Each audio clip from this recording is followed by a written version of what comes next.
The king ordered the furnace heated 7 times hotter than usual. 3 bound men were thrown inside, but when he looked into the flames, he counted 4, and the 4th one was glowing with light. Men were thrown, bound, into a furnace so hot it killed the soldiers who threw them in. Then the king counted the shapes inside: 1, 2, 3, 4. To understand who that 4th figure was, we need to go back to the day Jerusalem fell. The year was 605 BC. The most feared army on earth surrounded Jerusalem. But Nebuchadnezzar hadn't come to destroy the whole city. He wanted something more valuable: the brightest young men of Judah's nobility, ready to serve the empire that had just conquered them. Did you know Babylon was, without question, the largest city in the ancient world, home to hundreds of thousands of people?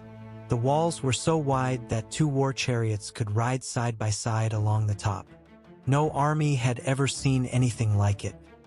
The main entrance was the Ishtar Gate, brilliant blue, covered in golden lions and dragons carved into glazed brick. And beyond it, a ziggurat nearly 300 feet tall scraped the sky. The Babylonians called it the Gate of the Gods. But there's more. Nebuchadnezzar had a calculated, ruthless strategy. He ordered his officers to choose only young men with no physical flaws, handsome, intelligent, well-educated, the very best of Judah's nobility.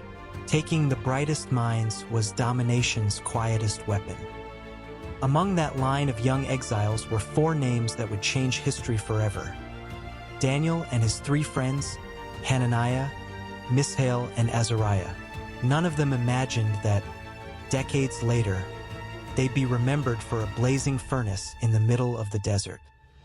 The caravan took months crossing the desert to Babylon. There, the young men were handed over to the king's chief eunuch, tasked with preparing them for the royal court. Palace food, a new language, Babylonian education, 3 long years of intense training. And the first thing Babylon did was erase who they were. They changed the name of each of the 4 young men. This wasn't just paperwork. It was a deliberate, calculated tactic to erase the identity and faith of an entire people. Did you know their original Hebrew names were actual declarations of faith? Hananiah meant, "The Lord is gracious." Mishael asked, "Who is like God?" Azariah declared, "The Lord helps." And Daniel meant, "God is my judge." Each name was a complete prayer. The new names, by contrast, honored Babylonian gods. Belteshazzar came from Bel, Shadrach and Meshach were tied to the moon god Aku, and Abednego literally meant servant of Nebo. Changing the name meant changing gods, at least that was the king's intention. But here's the detail almost nobody notices. All 4 accepted their new names without a single word of protest. What they would refuse wasn't the label. It was what came next, dish by dish at the king's own table. The king's table was a feast any exiled young man would dream of tasting. Rich meats, fine wines, the finest dishes in the whole empire. The catch was that almost everything had first been offered to Babylon's idols before it ever reached the plate. Daniel made a decision that surprised everyone around him. He proposed to the official that he eat only vegetables and drink only water for 10 days, refusing the royal food. A simple test, but one that put the life of anyone who dared allow it at risk. The chief eunuch was terrified by the request. "If you end up looking weaker and paler than the other young men," he said, "the king will have my head cut off." That wasn't an exaggeration. In that court, any failure meant almost certain death for whoever was in charge. Daniel pushed for a safer plan for both sides. A test lasting just 10 days, comparing the 4 young Hebrews with the others who ate from the royal table. If it went wrong, there'd still be time to fix everything before anyone lost their head. 10 days later came a result nobody in the palace expected. Daniel and his 3 friends looked healthier and stronger than all the young men who had eaten from the king's table. The simple diet beat the royal banquet by a landslide. And here's the detail almost nobody catches. At the end of those 3 long years of training, when the king personally interviewed every graduate himself, He found the four of them 10 times wiser than all the magicians and astrologers in the entire kingdom combined. But the real turning point began on a night when the king had a nightmare so disturbing he couldn't sleep anymore. Deep down, Nebuchadnezzar knew that dream meant something enormous. He just didn't know exactly what, and that terrified him. The next day, the king summoned all the wise men of the empire and made an impossible demand. Interpreting the dream wasn't enough. They had to guess the entire dream first, without a single clue. No one in Babylon's history had ever asked for that before. And the decree was even more brutal than it sounded. Whoever failed would be torn to pieces, and every wise man in Babylon would die together, no exceptions. That included Daniel and his 3 friends, who hadn't even been called into that room.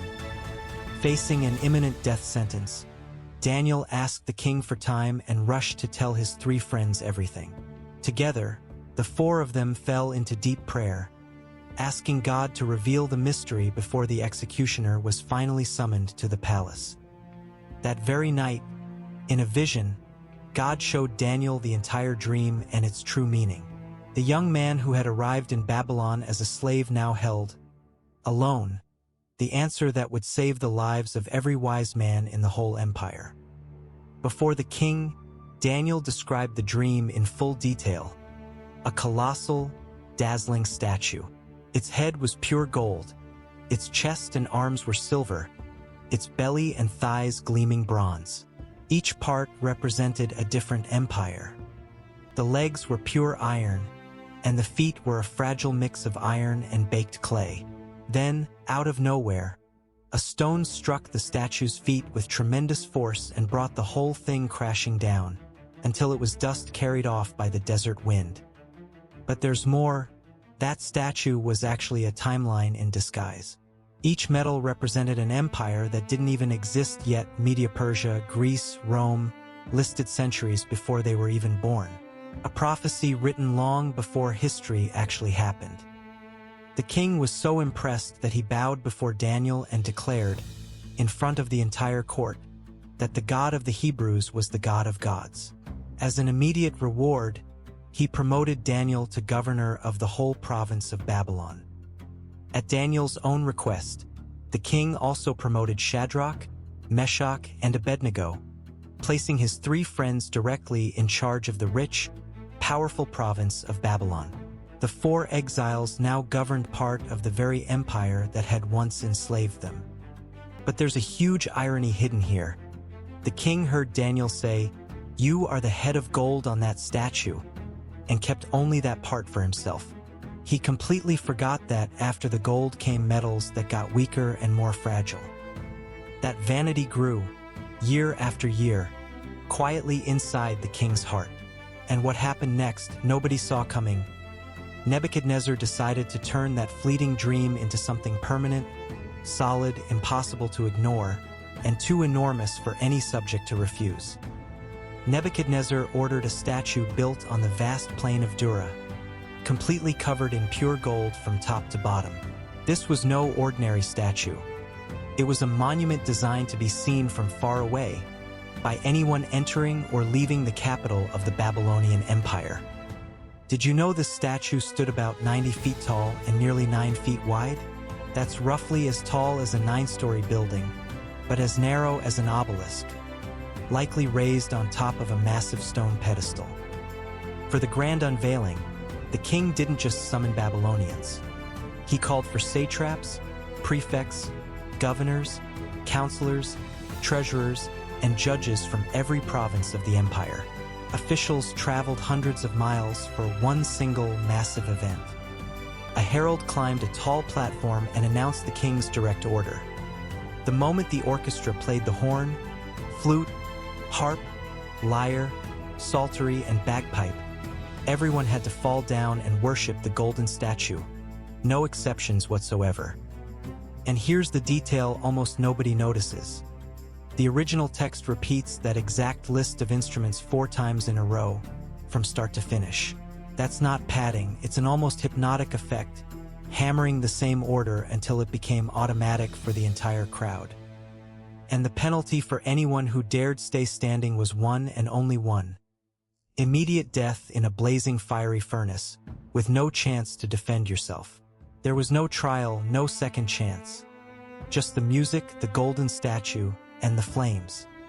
The orchestra played. Tens of thousands of people dropped to their knees at the exact same instant, in a single motion, covering the entire plain from end to end. But in the middle of that kneeling crowd, 3 men stayed exactly where they were, standing unmoved. From above, it looked like a sea of colorful robes pressed flat to the ground. Governors, officials, and administrators from every language of the empire, prostrate as one single body. And in the middle of that kneeling ocean, 3 men still stood, visible for miles around. The command had a musical trigger: horn, flute, zither, harp, and every kind of instrument playing together. Historians count at least 6 different instruments in the royal orchestra. The moment the music stopped, the entire empire was required to be down on its knees. The statue stood 27 meters tall, nearly the height of a 9-story building, covered in gold from top to bottom. Raised in the center of the plain, it dominated the horizon so no one, anywhere, could pretend they hadn't seen it. The exact instant the music stops, the entire crowd drops to the ground, as if it were one giant single body. But amid the dust and the fallen robes, 3 figures remain standing, visible for miles in every direction. Shadrach, Meshach, and Abednego stand upright in the middle of a kneeling ocean of people. 3 foreigners, promoted by the king himself to administer the province of Babylon, now defy the empire's most absolute order in front of everyone present. And Daniel, the 4th friend, the most famous of the 4? The biblical text simply doesn't mention him in this scene. The most accepted explanation: he was away on a mission outside the capital, serving the king elsewhere, too far away to bow or to refuse. Among the prostrate crowd, a group of Chaldean astrologers watches everything with very different eyes. Years earlier, they had lost important positions to 3 Hebrew foreigners. Now, finally, they had the perfect proof to destroy their rivals in front of the king himself. Running to the throne, the astrologers make their accusation. There are Jews you promoted, O king, who don't obey you, don't serve your gods, and won't worship the gold statue you ordered built. The charge is direct, calculated, and deadly. The original Aramaic text uses a curious expression to describe the accusation. The accusers ate the pieces of the 3 Hebrews, an ancient way of saying they tore their reputation apart with words, chewing up their rival's good name until nothing was left. Hearing the accusation, something changes in Nebuchadnezzar's face. Fury takes over instantly. After all, he himself had promoted these 3 men to positions of trust in Babylon's administration. Feeling betrayed by the very men he had elevated hurts even more. But surprisingly, the king doesn't order their execution on the spot. For an absolute monarch of the 6th century BC, that's extremely rare. Nebuchadnezzar liked the 3 men and decides to give them something few condemned prisoners of that era ever received: a second chance. Calling the 3 men before him, the king offers a simple deal. I'll have the music played one more time. Bow down before the statue now, and this will all be forgotten. Refuse, and you'll be thrown straight into the blazing furnace. Shadrach, Meshach, and Abednego are brought before the throne, surrounded by armed guards and silent advisors. Nebuchadnezzar repeats the offer in his own words, almost as if he were still hoping to hear a yes that would save the 3 men's lives. You know what that music means, says the king. When you hear it, all you have to do is kneel. If you don't, you'll be thrown into the blazing furnace at once. And what God will be able to rescue you from my hands? The question sounds like a sentence. The 3 men's answer comes without hesitation, without asking for time to think. O king, we don't need to answer you on this matter. No pleading, no negotiating. Facing the most powerful man in the known world, they simply refuse to play his game. Our God, whom we serve, is able to deliver us from the blazing furnace. They declare, and he can rescue us from your hand, O King.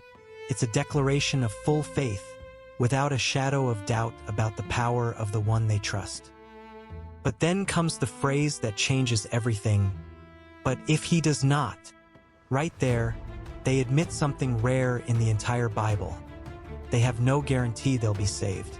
They could die burned in that furnace, and still their answer keeps going. Know, O King, that we will not serve your gods, nor worship the gold statue you have set up. This isn't faith conditioned on rescue. It's faith that stays standing even if the miracle never comes at all. Notice the difference. They don't say, God will save us, so we obey. They say, even if he doesn't save us, we still obey.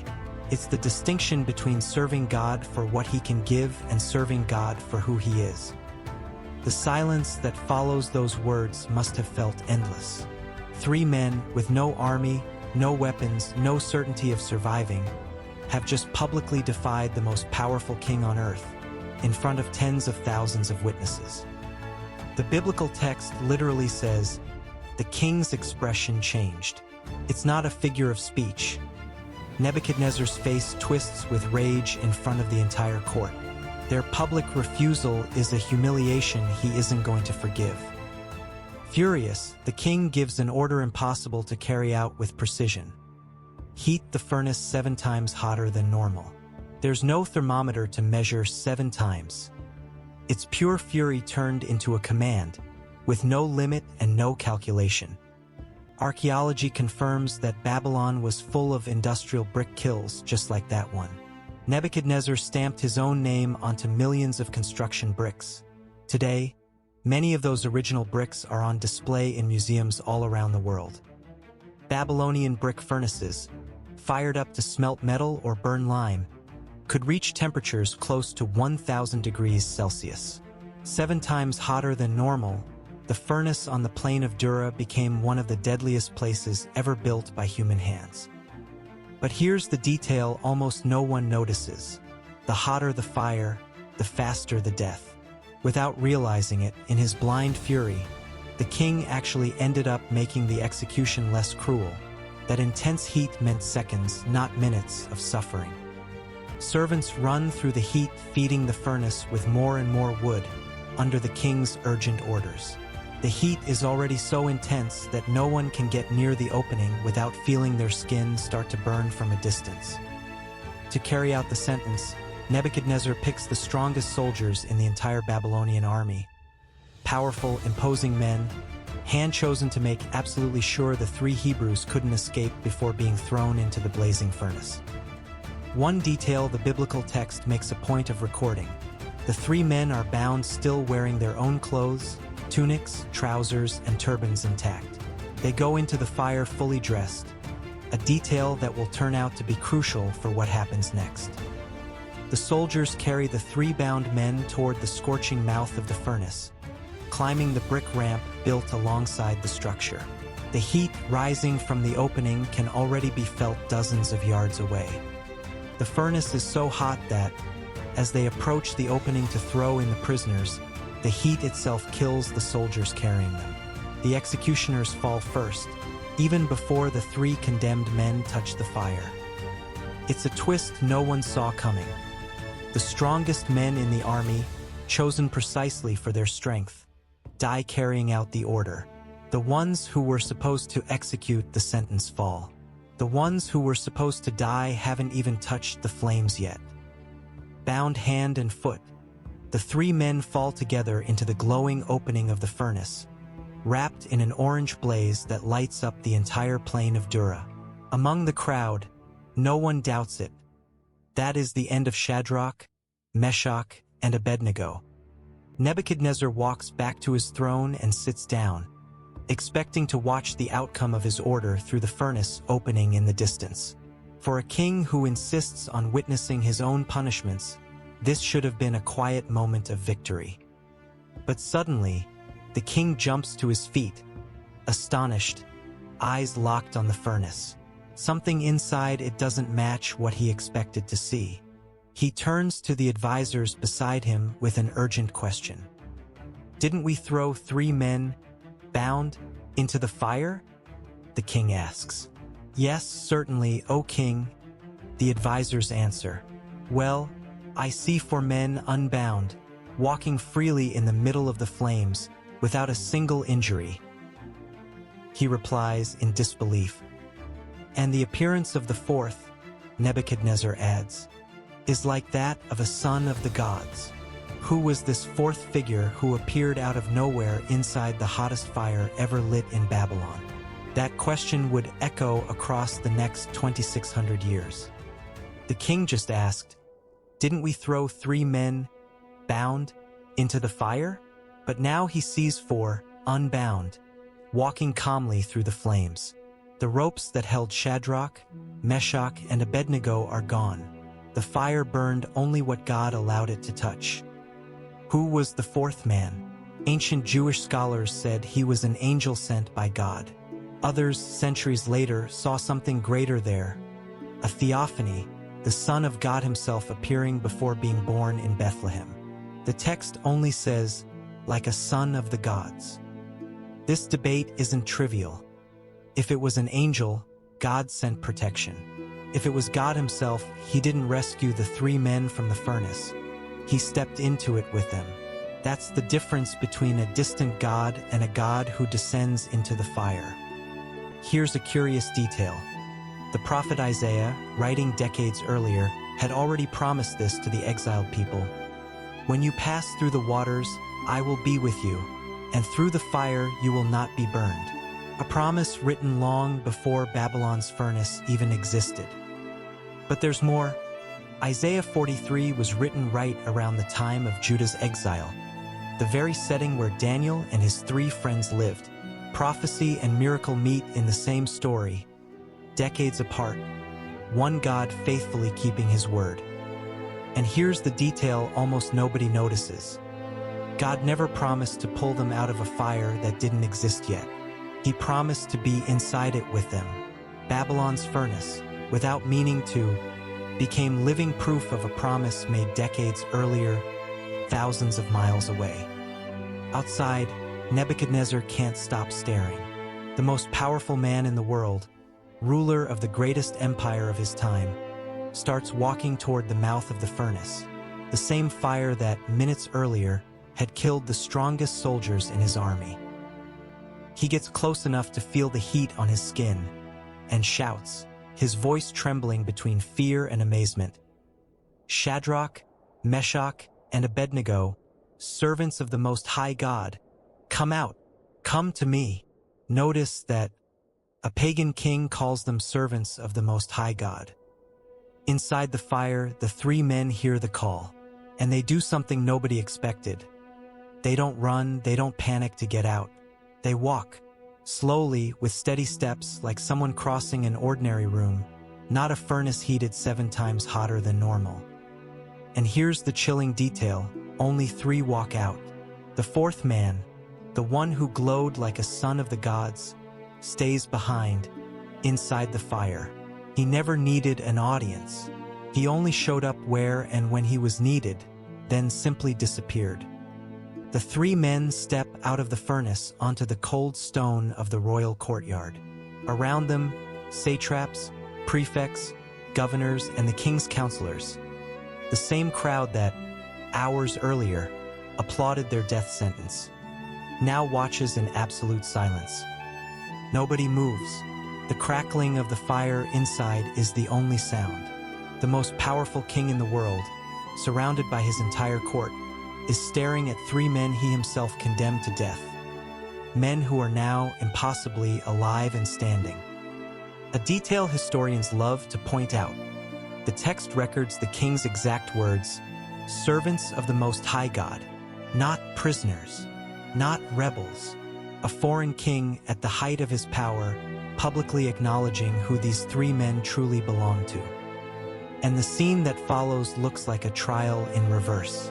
Satraps, prefects, and counselors, the very ones who framed the accusation, crowd around the 3 men, now not to condemn them, but to examine every inch of them, searching for any mark of fire. And they find 4 proofs, recorded with almost forensic precision. First, the fire had no power over their bodies at all. No burns, no blisters, no red marks on the skin, as if the flames had decided not to touch them, not even for 1 second. Second proof, even more astonishing. Not a single hair on their heads was singed. Hair is the first thing fire destroys, faster even than skin. And there, after minutes inside the flames, every strand was still perfectly in place.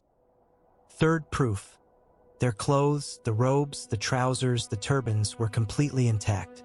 Not torn, not scorched, not even discolored by the heat. The same fine royal court garments, impeccable, as if they'd just come out of a laundry, not a furnace. And the fourth proof is the strangest of all. Not even a trace of smoke on them. Anyone who stood near a barbecue knows. The smell clings to clothes and hair for hours. They walked out of a furnace 7 times hotter without any smell at all. The only thing the fire actually burned was the ropes. The same ropes the soldiers had used to bind them before throwing them inside. As if the fire had received one exact order. Destroy only what bound them, nothing more than that. Think about that.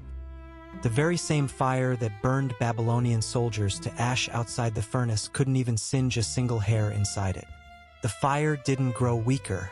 It was God who decided exactly how far it was allowed to go. Nebuchadnezzar then does something no king of that era would normally do. He opens his mouth and blesses the God of his own prisoners. Blessed be the God of Shadrach, Meshach, and Abednego, who sent his angel and delivered his servants who trusted in him. He continues, they defied the king's word and gave up their own bodies, rather than serve or worship any god except their own God. A king who once ordered death for disobedience now publicly praises the very disobedience that saved their lives. And it doesn't stop at praise. The king issues a decree across the entire empire, which stretched from India to Ethiopia. Any people, nation, or language that speaks against the God of Shadrach, Meshach, and Abednego will be torn apart, and their house reduced to rubble. Think about the size of that. An imperial decree legally protecting the faith of 3 Hebrew men, right in the middle of pagan territory, spoken by the mouth of the most powerful king on earth. The persecution that nearly killed them became protection for their entire nation. And the king doesn't stop there. He promotes Shadrach, Meshach, and Abednego within the province of Babylon. More power, more authority than they had before the trap was set. The irony is glaring. The envious men wanted to destroy them and only made them stronger than they ever imagined. The same astrologers and counselors who accused them remain in the court, now forced to live with the outcome. Did you know the Bible records no punishment against them at all? God's vengeance here wasn't destroying the envious, it was exalting the faithful.